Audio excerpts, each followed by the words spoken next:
ഇന്ന് നമ്മൾ നോക്കാനായി പോകുന്നത് NCERT 7th സ്റ്റാൻഡേർഡിലെ പൊളിറ്റിക്കൽ സയൻസ് ടെക്സ്റ്റ് ബുക്കിലെ 3rd ചാപ്റ്ററാണ്. ചാപ്റ്ററിൻ്റെ പേര് how the state government works. 6ാം ക്ലാസ്സിലെ 3ാമത്തെ ചാപ്റ്ററിൽ എന്താണ് ഗവൺമെൻറ് എന്ന് നമ്മൾ പഠിച്ചു. ആ അധ്യായത്തിൽ ഗവൺമെൻറ് 3 ലെവൽസ് ആയിട്ടാണ് പ്രവർത്തിക്കുന്നതെന്ന് നമ്മൾ പഠിച്ചല്ലേ. ഏതൊക്കെയാണവ? Local level, state level and national level. ഈ 6ാം സ്റ്റാൻഡേർഡിലെ ടെക്സ്റ്റ് ബുക്കിൽ പഠിച്ച കൂടുതൽ അധ്യായങ്ങളും ഗവൺമെൻറ്റിൻ്റെ ലെവലായ ലോക്കൽ ഗവൺമെൻറ്റിനെ കുറിച്ചായിരുന്നു. എന്നാൽ ഇന്ന് നമ്മൾ ഈ 7ാം ക്ലാസ്സിലെ ടെക്സ്റ്റ് ബുക്കിലൂടെ സംസ്ഥാന തലത്തിലെ സർക്കാരിൻ്റെ അല്ലെങ്കിൽ സ്റ്റേറ്റ് ലെവലിൻ്റെ പ്രവർത്തനങ്ങൾ എന്തൊക്കെയാണെന്നാണ് പരിശോധിക്കാനായിട്ട് പോകുന്നത്. ഇവിടെ ഹൂസ് റെസ്പോൺസിബിലിറ്റി എന്ന ഒരു സ്റ്റോറി നൽകിയിരിക്കുന്നു. ആരോഗ്യത്തെ സംബന്ധിച്ചിട്ടുള്ളതാണ് ഈ സ്റ്റോറി. 2 കുട്ടികൾ പത്രം വായിക്കുകയാണ്. അവർ താമസിക്കുന്ന സംസ്ഥാനത്തെ പറ്റിയുള്ള ഒരു വാർത്ത ആ പേപ്പറിൽ ഉണ്ടായിരുന്നു. അവർ ആ വാർത്ത വായിക്കുകയാണ്. നമ്മുടെ സംസ്ഥാനത്ത് ജലക്ഷാമമുണ്ടെന്നും ആളുകൾ രോഗബാധിതരാണെന്നുമായിരുന്നു ആ ന്യൂസിൽ. തോടുകൾ വറ്റി വരേണ്ടത് കാരണം പല ഗ്രാമങ്ങളിലും ആളുകൾ വൃത്തിഹീനമായ വെള്ളം കുടിക്കുന്നതായി കണ്ടെത്തി. ആ ഗ്രാമത്തിൽ വെള്ളമില്ലാത്തതിനാൽ ഗ്രാമവാസികൾ വളരെ ദൂരം സഞ്ചരിച്ചാണ് വെള്ളം കൊണ്ടുവരുന്നത്. ജില്ലാ ആസ്ഥാനമായ പത്താൻപുരത്തെ ആളുകൾക്ക് 3 ദിവസത്തിലൊരിക്കലാണ് ജലവിതരണം ലഭിക്കുന്നത്. അതുമാത്രമല്ല, ഇവിടെയുള്ള ജില്ലാ ആശുപത്രി രോഗികളെ കൊണ്ട് നിറഞ്ഞിരിക്കുകയാണ്. അവർ വലിയൊരു ഭാഗം രോഗികളും കുട്ടികളാണ്. ഡയേറിയയാണ് രോഗവും. TV ന്യൂസിൽ ഡയേറി ബാധിച്ച് 10 പേർ മരിച്ചു എന്ന് പറഞ്ഞു. നല്ല വെള്ളം അവർക്ക് കുടിക്കുവാൻ ഇല്ലാത്തത് കൊണ്ടാണ് അവർ ഡയേറിയ വന്ന് മരിച്ചത്. ഈ കുട്ടികൾ സ്കൂളിൽ പഠിക്കാനായി പോയി തിരിച്ചു വരുമ്പോൾ വരുന്ന വഴിക്ക് റാലി നടക്കുന്നത് കൊണ്ട് പോലീസ് പറയുകയാണ്, ഇവിടെ നിൽക്ക്, ഈ റാലി കഴിഞ്ഞിട്ട് പോകാമെന്ന്. ഈ വെള്ളത്തിൻ്റെ ഇഷ്യൂ വന്നതുകൊണ്ട് ഓപ്പോസിറ്റ് പാർട്ടി നടത്തുന്ന റാലിയായിരുന്നു അത്. MLAയുടെ വീട്ടിന് മുന്നിലാണ് ഈ റാലി നടക്കുന്നത്. ജനങ്ങൾക്ക് ശുദ്ധമായ വെള്ളം കിട്ടാത്തത് കാരണം ഒത്തിരി പേര് അസുഖം വന്ന് മരിക്കുന്നു. ജനങ്ങളുടെ ക്ഷേമത്തിനായി പ്രവർത്തിക്കുക എന്നതാണ് ഗവൺമെന്റിന്റെ ചുമതല. ഇങ്ങനെ ഗവൺമെന്റിനെതിരെ ഒരു നടപടി എടുക്കാത്തത് കൊണ്ടാണ് ഓപ്പോസിറ്റ് പാർട്ടി റാലി നടത്തുന്നത്. ഇവിടെ ഈ റാലി MLAയുടെ വീട്ടിന് മുമ്പിലാണ് നടത്തുന്നതെന്ന് നേരത്തെ പറഞ്ഞല്ലോ. അപ്പോൾ ആരാണ് MLA? MLAയുടെ ഫുൾ ഫോമാണ് member of the legislative assembly. Election വഴി നമ്മൾ ജനങ്ങൾ തന്നെയാണ് MLAയെ വോട്ട് ചെയ്ത് തിരഞ്ഞെടുക്കുന്നത്. ഇന്ത്യയിലെ ഓരോ സംസ്ഥാനത്തിനും ഓരോ നിയമസഭയുണ്ട്. ഈ ഓരോ സംസ്ഥാനത്തെയും വിവിധ മേഖലകളായി അല്ലെങ്കിൽ മണ്ഡലങ്ങളായി തിരിച്ചിരിക്കുന്നു. ഈ ഓരോ നിയോജക മണ്ഡലങ്ങളിൽ നിന്നും വിവിധ പാർട്ടിയിൽ നിന്നുള്ളവർ സ്ഥാനാർത്ഥികളായി മത്സരിക്കും. ജനങ്ങൾ ഇഷ്ടമുള്ള പാർട്ടിക്ക് അല്ലെങ്കിൽ വ്യക്തിക്ക് വോട്ട് ചെയ്യും. നല്ല ഭൂരിപക്ഷം വോട്ടുള്ളവർ വിജയിക്കും. തുടർന്ന് വിജയിച്ചവർ നിയമസഭയുടെ അംഗമായി മാറുകയും ചെയ്യുന്നു. വിവിധ നിയോജക മണ്ഡലങ്ങളിൽ നിന്ന് ജയിച്ചവർ വ്യത്യസ്ത രാഷ്ട്രീയ പാർട്ടികളിൽ നിന്നുള്ളവർ ആയിരിക്കും. അതുകൊണ്ട് തന്നെ ഒരു സംസ്ഥാനത്തെ മണ്ഡലങ്ങളുടെ പകുതിയിലധികം MLAമാർ വിജയിച്ച ഒരു രാഷ്ട്രീയ പാർട്ടിക്കാണ് ഭൂരിപക്ഷം നൽകുന്നത്. ഭൂരിപക്ഷമുള്ള രാഷ്ട്രീയ പാർട്ടിയെ ഭരണപക്ഷമെന്നും മറ്റെല്ലാ അംഗങ്ങളെയും പ്രതിപക്ഷമെന്നും വിളിക്കുന്നു. ഉദാഹരണമായിട്ട് പറഞ്ഞാൽ ഇവിടെ ഹിമാചൽ പ്രദേശിൻ്റെ ഒരു മാപ്പ് തന്നിട്ടുണ്ട്. ഹിമാചൽ പ്രദേശിനെ 68 നിയോജക മണ്ഡലങ്ങളായി ഡിവൈഡ് ചെയ്തിട്ടുണ്ട്. 34ൽ കൂടുതൽ MLA ഒരു പൊളിറ്റിക്കൽ പാർട്ടിയിൽ നിന്നുള്ള ആളാണെങ്കിൽ ആ പൊളിറ്റിക്കൽ പാർട്ടിയെയാണ് നമ്മൾ ആ സ്റ്റേറ്റിൻ്റെ ഭൂരിപക്ഷമുള്ള രാഷ്ട്രീയ പാർട്ടിയെന്ന് പറയുന്നത്. ഇവിടെ ഹിമാചൽ പ്രദേശിൽ 2017 അസംബ്ലി ഇലക്ഷൻ നടന്നു. 44 MLAമാർ ഭാരത ജനതാ പാർട്ടി അല്ലെങ്കിൽ BJPയിൽ നിന്നുള്ള അംഗങ്ങളായിരുന്നു. അതുകൊണ്ട് തന്നെ അവരാണ് 2017 മുതൽ ഹിമാചൽ പ്രദേശ് ഭരിച്ചത്. 2ാം സ്ഥാനം ലഭിച്ചത് കോൺഗ്രസിനായിരുന്നു. അവരാണ് ഓപ്പോസിഷൻ അഥവാ പ്രതിപക്ഷ പാർട്ടി. ഈ ഓരോ നിയോജക മണ്ഡലങ്ങളിൽ നിന്നും ഓരോ വ്യക്തികളെ തിരഞ്ഞെടുക്കും അല്ലേ. അവരാണ് ആ പ്രദേശത്തെ MLA ആകുന്നത്. ഈ MLAയെ ജനങ്ങൾ തിരഞ്ഞെടുക്കുന്നത് കൊണ്ട് തന്നെ MLA പീപ്പിൾസിനെ റെപ്രസെൻറ്റേറ്റ് ചെയ്യുന്നു. ഒരു സംസ്ഥാനത്തിൻ്റെ ലെജിസ്ലേറ്റീവ് അസംബ്ലിയിലേക്കാണ് ഇവർ തിരഞ്ഞെടുക്കുന്നത്. ലെജിസ്ലേറ്റീവ് അസംബ്ലി എന്നാൽ ഇന്ത്യയിൽ പാർലമെൻ്റ് എന്നാണ് പറയുന്നത്.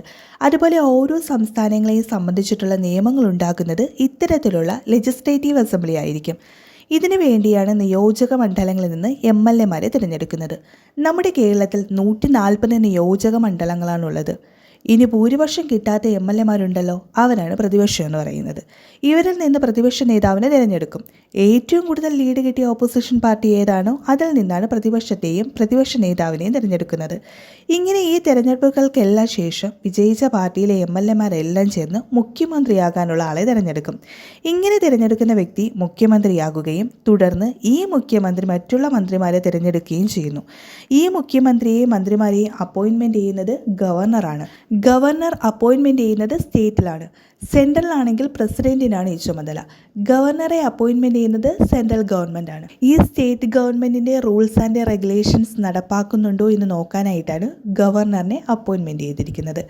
MLA മുഖ്യമന്ത്രിയാകുമ്പോൾ 2 റെസ്പോൺസിബിലിറ്റിയാണുള്ളത്. MLAയുടെ റെസ്പോൺസിബിലിറ്റി ഉണ്ടാകും, അതുപോലെ ഏത് ഡിപ്പാർട്ട്മെൻറ്റിൻ്റെ മിനിസ്റ്ററാണോ ആ ഒരു റെസ്പോൺസിബിലിറ്റി ഉണ്ടാകും. ഇനി മത്സരിക്കുന്ന പാർട്ടികൾക്ക് തമ്മിൽ തുല്യ ഭൂരിപക്ഷമാണ് ലഭിക്കുന്നതെങ്കിൽ അവിടെ റൂളിംഗ് പാർട്ടി ആവുന്നത് 1-2 പാർട്ടികൾ കൂടി ചേർന്നാണ്. 1-2 പാർട്ടികൾ എന്ന് പറഞ്ഞാൽ സ്വതന്ത്രരായി നിൽക്കുന്ന സ്ഥാനാർത്ഥികളും കൂടി ഒന്നിച്ചാണ് റൂളിംഗ് പാർട്ടി ഫോം ചെയ്യുന്നത്. ഇങ്ങനെ പാർട്ടികൾ ഒരുമിച്ച് വർക്ക് ചെയ്യുന്നതിനാണ് കൊളീഷൻസ് എന്ന് പറയുന്നത്. ആർക്കും മെജോറിറ്റി ലഭിക്കാത്ത ഒരു സിറ്റുവേഷനിലാണ് കൊളീഷൻസ് നടക്കുന്നത്. പിന്നീട് മുഖ്യമന്ത്രിയും മന്ത്രിമാരും ചേർന്നാണ് ഗവൺമെൻറ് ഡിപ്പാർട്ട്മെൻറ്റ്സും മിനിസ്റ്റേഴ്സും റൺ ചെയ്യുന്നത്. ഓരോ ഡിപ്പാർട്ട്മെൻറ്റിനും ഓരോ ഓഫീസേഴ്സ് ഉണ്ട്. നിയമസഭ അല്ലെങ്കിൽ ലെജിസ്ലേറ്റീവ് അസംബ്ലിയിൽ സംസ്ഥാനത്തെ എല്ലാ MLAമാരും കൂടി ചേർന്ന് ഡിസിഷൻസും ചർച്ചകളും നടത്തുന്നു. Next, A debate in the legislative assembly. Afreen, Sujatha എന്നീ കുറച്ച് സ്കൂൾ കുട്ടികൾ ചേർന്ന് സ്റ്റേറ്റിൻ്റെ ക്യാപിറ്റലിലേക്ക് പോവുകയാണ്. ലെജിസ്ലേറ്റീവ് അസംബ്ലി വിസിറ്റ് ചെയ്യാനാണ് ഇവർ പോയത്. ഈ ലെജിസ്ലേറ്റീവ് അസംബ്ലി കാണാനായിട്ട് ആർക്ക് വേണോ സാധിക്കും. അവിടെ ചെന്ന് പാസ് എടുക്കണം. ഈ കുട്ടികൾ വളരെ എക്സൈറ്റഡ് ആണ്. ഇവർ പാസ് എടുത്ത് അകത്തേക്ക് പ്രവേശിക്കുന്നതിന് മുമ്പ് ഈ കുട്ടികളെ സെക്യൂരിറ്റി ചെക്കിങ് കഴിഞ്ഞാണ് അകത്തേക്ക് കയറ്റിയത്. സെക്യൂരിറ്റി ചെക്കിങ് കഴിഞ്ഞ് മുകളിലേക്കാണ് കൊണ്ടുപോയത്. കാരണം സന്ദർശകരെ മുകളിലാണ് നിർത്തുന്നത്. അവിടെ ഒരു ഗാലറിയാണ്. അവിടെ നിന്ന് താഴേക്ക് നോക്കുമ്പോൾ വലിയൊരു ഹാള്. അവിടെ ഡെസ്കൊക്കെ അറേഞ്ച് ചെയ്തിട്ടിരിക്കുന്നത് കാണാം. ഈ നിയമസഭയിൽ ഭരണകക്ഷികളിൽ നിന്നും പ്രതിപക്ഷ പാർട്ടികളിൽ നിന്നുമുള്ള എല്ലാ MLAമാരും ചർച്ച ചെയ്യുന്നതിനായും ഡൗട്ട് ക്ലിയർ ചെയ്യുന്നതിനും തെറ്റുകൾ ചൂണ്ടിക്കാണിക്കുന്നതിനായി വരുന്നു. നിയമസഭയിലെ ചർച്ചാ സമയത്ത് MLAമാർക്ക് അവിടെ അഭിപ്രായങ്ങൾ പ്രകടിപ്പിക്കുവാനും കറൻ്റ്ലി നടക്കുന്ന പ്രശ്നങ്ങളുമായി ബന്ധപ്പെട്ട ചോദ്യങ്ങൾ ചോദിക്കാനും അല്ലെങ്കിൽ സർക്കാർ എന്തു ചെയ്യണം എന്നതിനെക്കുറിച്ച് നിർദ്ദേശങ്ങൾ നൽകുകയും ചെയ്യുന്നു. അവരവരുടെ അഭിപ്രായങ്ങൾ അനുസരിച്ച് പ്രതികരിക്കാൻ കഴിയുന്ന ഇടമാണിവിടെ. തുടർന്ന് ചീഫ് മിനിസ്റ്ററും മിനിസ്റ്റേഴ്സും റൂളിംഗ് പാർട്ടി MLAമാരും ഈ ചോദ്യങ്ങൾക്ക് മറുപടി നൽകുകയും മതിയായ നടപടികൾ സ്വീകരിക്കുന്നുവെന്ന് നിയമസഭയ്ക്ക് ഉറപ്പ് നൽകാൻ ശ്രമിക്കുകയും ചെയ്യുന്നു. അതുപോലെ മുഖ്യമന്ത്രിയും മറ്റ് മന്ത്രിമാരും എടുക്കുന്ന തീരുമാനങ്ങളാണ് സർക്കാർ നടപ്പിലാക്കുന്നത്.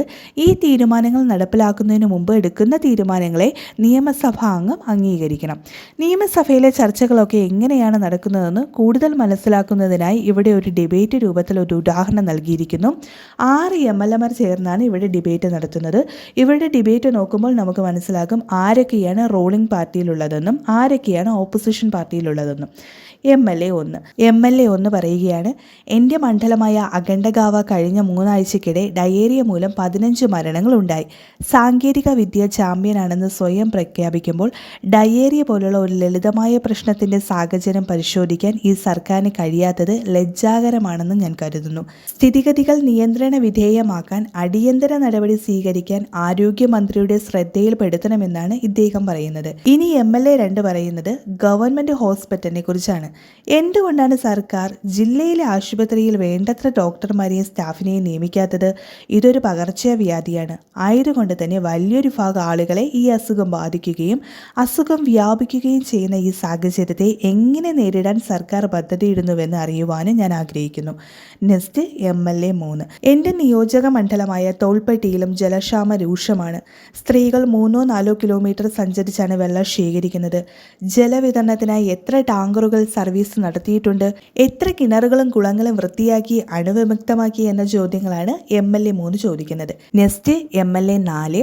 ഗവൺമെൻറ്റിനെ സപ്പോർട്ട് ചെയ്തുകൊണ്ടാണ് MLA 4 സംസാരിക്കുന്നത്. എൻ്റെ സഹപ്രവർത്തകർ പ്രശ്നം പെരുപ്പിച്ചു കാണിക്കുകയെന്നാണ് ഞാൻ കരുതുന്നത്. ഗതാഗതം നിയന്ത്രിക്കാൻ സർക്കാർ നടപടി തുടങ്ങിയിട്ടുണ്ട്. വാട്ടർ ടാങ്കുകൾ സർവീസ് ആരംഭിച്ചിട്ടുണ്ട്. ORS പാക്കറ്റുകൾ വിതരണം ചെയ്യുന്നു. അതുപോലെ ജനങ്ങളെ സഹായിക്കാൻ സാധ്യമായതെല്ലാം സർക്കാർ ചെയ്യുന്നുണ്ടെന്നാണ് MLA 4 പറയുന്നത്. Next, MLA 5. MLA 5 പോർ ഹോസ്പിറ്റലിൻ്റെ ഫെസിലിറ്റിയെ കുറിച്ചിട്ടാണ് പറയുന്നത്. ഞങ്ങളുടെ ആശുപത്രികൾ വളരെ മോശ സൗകര്യങ്ങളാണുള്ളത്. കഴിഞ്ഞ ഏതാനും വർഷങ്ങളായി ഡോക്ടർമാർ ഇല്ലാത്തതും മെഡിക്കൽ സ്റ്റാഫിനെ നിയമിക്കാത്തതുമായ ആശുപത്രികളുമുണ്ട്. മറ്റൊരു ആശുപത്രിയിൽ ഡോക്ടർ ദീർഘകാല അവധിയിൽ പോയിരിക്കുകയാണ്.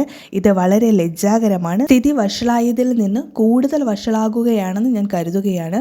രോഗബാധിത പ്രദേശങ്ങളിലെ എല്ലാ കുടുംബങ്ങളിലും ORS പാക്കറ്റുകൾ എത്തുന്നുണ്ടോ എന്ന് എങ്ങനെ ഉറപ്പാക്കാനാകുമെന്നാണ് ഇദ്ദേഹത്തിൻ്റെ ചോദ്യം. MLA 4 മറുപടിയായി ബന്ധപ്പെട്ടാണ് ഈ ചോദ്യം വന്നത്. നെക്സ്റ്റ്, MLA 6 പറയുന്നത് മറ്റുള്ള ഓപ്പോസിഷൻ പാർട്ടിയിലുള്ള മെമ്പേഴ്സൊക്കെ ഗവൺമെൻറ്റിനെ കുറ്റം പറയുകയാണ്. പ്രീവിയസ് ഗവൺമെൻറ് സാനിറ്റേഷൻ ഫെസിലിറ്റിയിൽ ഒന്നും ഒരു അറ്റൻഷനും കൊടുത്തിട്ടില്ല, എന്നാൽ ഞങ്ങളുടെ ഗവൺമെൻറ് ഗാർബേജ് ക്ലിയർ ചെയ്ത് കൊടുത്തു തുടങ്ങി ഒത്തിരി നല്ല കാര്യങ്ങൾ ചെയ്യുന്നുണ്ട്. ഇവിടെ ഈ 6 MLAമാരിൽ റൂളിംഗ് പാർട്ടിയിലെ MLAമാരും ഓപ്പോസിഷൻ പാർട്ടിയിലെ MLAമാരെയും മനസ്സിലാക്കുന്നതിനായി കഴിഞ്ഞുവല്ലേ. റൂളിംഗ് പാർട്ടിയിലെ MLAമാർ ഗവൺമെൻറ്റിനെ സപ്പോർട്ട് ചെയ്തുകൊണ്ടാണ് സംസാരിക്കുന്നത്, എന്നാൽ ഓപ്പോസിഷൻ പാർട്ടിയിലെ MLAമാർ തെറ്റുകളൊക്കെ ചൂണ്ടിക്കാണിക്കുന്നു. MLA 1, 2, 3, 5 ഇത്രയും ഓപ്പോസിഷൻ പാർട്ടിയിലെ MLAയും MLA 4, 6 റൂളിംഗ് പാർട്ടിയിലെ MLAമാരുമാണ്. ഒരു നിയമസഭയിൽ എന്തൊക്കെ ചർച്ചകളെന്നും എങ്ങനെയാണ് ചർച്ചകൾ നടത്തുന്നതെന്നുമാണ് ഈ ഉദാഹരണങ്ങളിലൂടെ പറഞ്ഞു തന്നത്. ഒരു ഗവൺമെൻറ്റിൻ്റെ ഹെഡ് എന്ന് പറയുന്നത് ചീഫ് മിനിസ്റ്ററാണ്.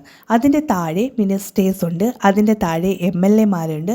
ലെജിസ്ലേറ്റീവ് അസംബ്ലിയിലുള്ള MLAമാരെ ലെജിസ്ലേച്ചർ എന്നാണ് അറിയപ്പെടുന്നത്. Next, working of the government. വിവിധ പത്രങ്ങളിലും TV ചാനലുകളിലും മറ്റു ഓർഗനൈസേഷനുകളിലുമൊക്കെ ഗവൺമെൻറ്റിനെ കുറിച്ച് പതിവായി സംസാരിക്കുന്നത് നമ്മൾ കേൾക്കാറുണ്ടല്ലേ. ഒരു ജനാധിപത്യ രാജ്യത്ത് ആളുകൾ അവരുടെ അഭിപ്രായങ്ങൾ പ്രകടിപ്പിക്കുന്നതിനും നടപടിയെടുക്കുന്നതിനും തിരഞ്ഞെടുക്കുന്നതിനുമുള്ള വിവിധ മാർഗങ്ങളുണ്ട്. അത്തരത്തിലുള്ളൊരു മാർഗത്തെക്കുറിച്ചിട്ടാണ് ഇവിടെ പറഞ്ഞിരിക്കുന്നത്. നേരത്തെ നമ്മൾ 6 MLAമാരുടെ ലെജിസ്ലേറ്റീവ് അസംബ്ലിയിലെ ഡിസ്കഷൻ നോക്കിയായിരുന്നല്ലേ. ആ ഡിസ്കഷൻ്റെ ബേസിൽ ഹെൽത്ത് മിനിസ്റ്റർ ഒരു പ്രസ് കോൺഫറൻസ് അറേഞ്ച് ചെയ്തു. ആരോഗ്യ കാര്യങ്ങളുമായുള്ള ചർച്ച ആയതിനാലാണ് ഹെൽത്ത് മിനിസ്റ്റർ പ്രസ് കോൺഫറൻസ് വിളിച്ചു കൂട്ടിയത്. ഒത്തിരി പത്രക്കാരെ വിളിച്ചു കൂട്ടിയിട്ടുള്ള കോൺഫറൻസ് ആയിരുന്നു. ഈ വിഷയത്തിൽ എന്തെല്ലാം സ്റ്റെപ്പാണ് ഗവൺമെൻറ് എടുത്തിട്ടുള്ളതെന്ന് പ്രസ് കോൺഫറൻസിൽ ഹെൽത്ത് മിനിസ്റ്റർ എക്സ്പ്ലെയിൻ ചെയ്തു. ന്യൂസ് റിപ്പോർട്ടർ ഒത്തിരി ക്വസ്റ്റ്യൻ ചോദിച്ചു. ഗവൺമെൻറ് എടുത്ത തീരുമാനങ്ങളെക്കുറിച്ചും അത് കഴിഞ്ഞ് ചോദിച്ച ചോദ്യങ്ങൾക്കുമുള്ള മറുപടി എല്ലാം വെച്ച് ഓരോ പത്രങ്ങളും റിപ്പോർട്ട് നൽകി. അതിൽ ഒരു റിപ്പോർട്ട് ഇവിടെ നൽകിയിരിക്കുന്നു. അടുത്ത ആഴ്ച ചീഫ് മിനിസ്റ്ററും ഹെൽത്ത് മിനിസ്റ്ററും കൂടി ചേർന്ന് പത്താൻപുരം ഡിസ്ട്രിക്റ്റ് വിസിറ്റ് ചെയ്യാനായി പോയി. ഡയേറിയ വന്ന മരണമടഞ്ഞ 15ഓളം പേരുടെ വീടുകൾ സന്ദർശിക്കുകയും ചെയ്തു. അതിനോടൊപ്പം ആശുപത്രിയിൽ കഴിയുന്ന മറ്റു രോഗികളെയും സന്ദർശിച്ചു. ആശുപത്രിയിൽ കിടക്കുന്നവർക്കും മരണപ്പെട്ടവർക്കും സഹായങ്ങൾ നൽകാമെന്ന് ഗവൺമെൻറ് പ്രഖ്യാപിച്ചു. ഈ പ്രോബ്ലത്തെക്കുറിച്ച് പഠിക്കാനായി ഒരു കമ്മിറ്റിയെ നിയമിച്ചു. ഇത്തരത്തിലുള്ള ആക്ഷൻസ് എടുക്കാനുള്ള പവർ ചീഫ് മിനിസ്റ്ററിനും മിനിസ്റ്റേഴ്സിനുമാണ്. അതത് ഡിപ്പാർട്ട്മെൻറ്റ് വഴിയാണ് കാര്യങ്ങൾ ഇവർ നടപ്പിലാക്കുന്നത്. ഉദാഹരണമായി public work department, agriculture department, health department, education department എന്നിവ. നിയമസഭയിൽ ചോദിച്ചിട്ടുള്ള ക്വസ്റ്റ്യനൊക്കെ ആൻസർ ചെയ്യാനുള്ളതും ഈ റൂളിംഗ് പാർട്ടിയിലുള്ള MLAമാരുടെയും ചീഫ് മിനിസ്റ്റർമാരുടെയും കടമയാണ്.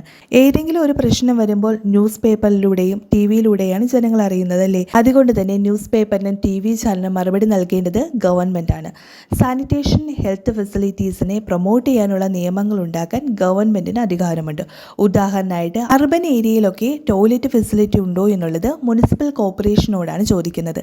ഇല്ല എങ്കിൽ അത് കമ്പൽസറി ആക്കാനായിട്ട് ഗവൺമെൻറ്റിന് മുനിസിപ്പൽ കോർപ്പറേഷനോട് പറയാനുള്ള അധികാരവുമുണ്ട്. അതുമാത്രവുമല്ല, എല്ലാ ഗ്രാമങ്ങളിലും ഹെൽത്ത് വർക്കേഴ്സിനെ അപ്പോയിൻമെൻറ്റ് ചെയ്തിട്ടുണ്ടോ എന്ന് നോക്കുന്നു. ലെജിസ്ലേറ്റീവ് അസംബ്ലിയിൽ പുതിയ ലോ ഉണ്ടായിട്ടുണ്ടോ എന്ന് ഡിസ്കസ് ചെയ്ത് അതിനൊരു തീരുമാനമെടുത്ത് അത് അപ്രൂവൽ ആയ ശേഷം അതത് ഡിപ്പാർട്ട്മെൻറ്റിനോടും ഈ ലോ ഇംപ്ലിമെൻറ്റ് ചെയ്യാൻ ആവശ്യപ്പെടും. ഇവിടെ സ്റ്റേറ്റിൻ്റെ കാര്യമാണ് പറയുന്നത്. ഒരു രാജ്യത്തിന് വേണ്ടി നിയമം നിർമ്മിക്കുന്നത് പാർലമെൻറ്റാണ്. ഒരു ജനാധിപത്യ രാജ്യത്തിൽ MLAമാരെ തിരഞ്ഞെടുക്കുന്നത് ജനങ്ങളാണ്. ജനങ്ങൾക്കാണ് അതിനുള്ള അധികാരമുള്ളത്. ഇത്രയുമാണ് ഈ ചാപ്റ്ററിലുള്ളത്. സ്റ്റേറ്റ് ഗവൺമെൻറ്റിലുള്ള ലെവലിനെ കുറിച്ചിട്ടാണ് ഇന്ന് നമ്മൾ പഠിച്ചത്. ഈ വീഡിയോ ഇഷ്ടമായെങ്കിൽ ലൈക്ക് ചെയ്യാനും ഉപകാരപ്രദമായെങ്കിൽ സബ്സ്ക്രൈബ് ചെയ്യാനും സംശയങ്ങൾ കമൻറ്റിലൂടെ ചോദിക്കാനും മറ്റുള്ളവരിലേക്ക് കൂടി ഷെയർ ചെയ്യാനും മറക്കല്ലേ. അടുത്ത വീഡിയോയിൽ കാണുന്നത് വരെ ഗുഡ് ബൈ.